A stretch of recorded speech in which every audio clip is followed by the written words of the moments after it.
সবাই ভালো আছেন। আজ খুব বেশি ইম্পর্টেন্ট একটা ইনফরমেশন আপনারা দেওয়ার লাগে ভিডিওটা বানাইছি।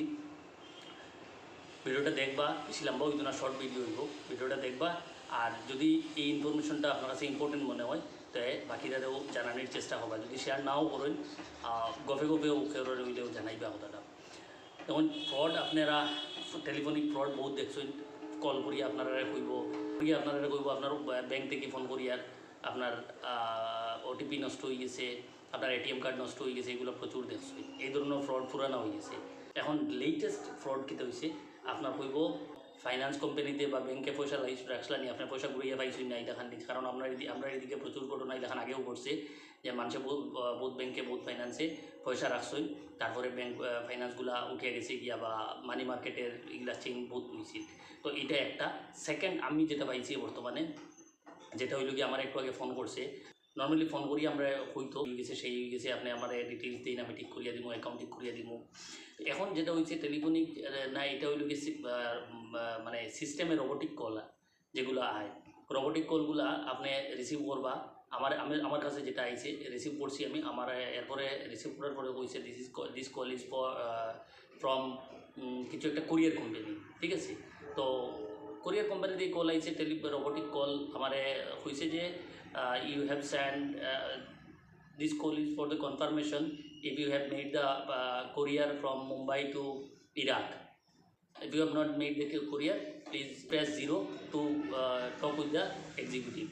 তো আমি যাই না, ভাবলাম ঠিক আছে দেখেছেন কী ব্যাপার, আমি তো মুম্বাই থেকে ইরাকে কোরিয়ার পাঠানোর কোনো আমার কথাও নাই। তখন আমি 0 মারছি। 0 মারার লগে লগে একজন এক্সিকিউটিভে কল ধরছে। ধরার পরে আমার সব কিছু জানে, আমার মেইল আইডি, আমার মোবাইল নাম্বার, আমার নাম, ডিটেলস সব কিছু তার কাছে আইছে। তো ফার্দার আমারে যখন কনভারসেশন ইংলিশে কমিউনিকেশন করে যে যদি তুমি এটা ফাটাইছো না তাহলে করো, আমরা একটা কমপ্লেন লজ করবো, এফআইআর একটা দিব, তোমার আরও ফার্দার ডিটেলস লাগবো। এমন ওখানে আমার ফার্দার ডিটেলস লইতে হইলো না, কমপ্লেন লজ করতে লাগবো, এটা তো আপনার আইডি মিসইউজ হয়। কমপ্লেন লজ করতে যায় তখন আমার আরও ফার্দার ডিটেলস, যেমন আমার প্যান কার্ড, আধার কার্ড, এগুলো আমি সব তারা দিতে লাগবো। তখন আমি কইলাম দেখো, তুমি আমার কনফার্মেশন লাগি ফোন করছো যে আমি এটা কুরিয়ার পাঠাইছি কিনা। আমি কনফার্ম কুরিয়ার যে এটা আমি পাঠাইছি না। ফার্দার আর তোমার যদি কমপ্লেন তুমি তোমার সাইড থেকে করতে থাকো তো করো, কোনো অসুবিধা নেই। আমি তোমার কোনো ডকুমেন্টস দিয়ে হেল্প করতে পারতাম না। আমার ডকুমেন্টস দেওয়ার, ব্যাঙ্ক ডিটেলস দিতাম, সব কিছু আমি তার দিতাম। আমার নামে আমার এই যে কমপ্লেনটা রেজিস্টার করতো, বুঝলেন।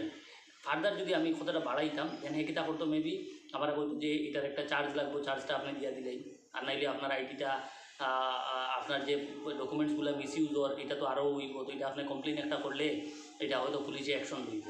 তো দেখাইয়া হয়তো বা হইতে পারে যে এই চার্জটা আপনি আমার দিয়া দিন।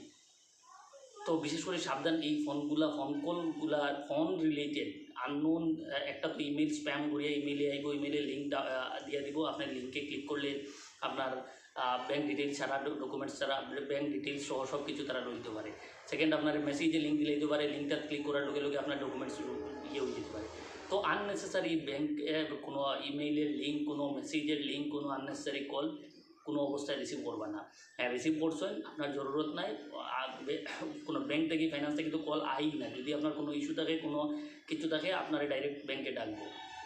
তো এগুলো জিনিস খেয়াল রাখবা। আশা করি এই মেসেজটা আপনার কাছে যাইব যে নতুন নতুন কত ধরনের ফ্রড হয়। আপনি যদি এর বাদেও আর কোনো ফ্রডের খবর পাইছেন নিশ্চয়ই কমেন্টে জানাইবা। ধন্যবাদ, সব ভালো থাকবা।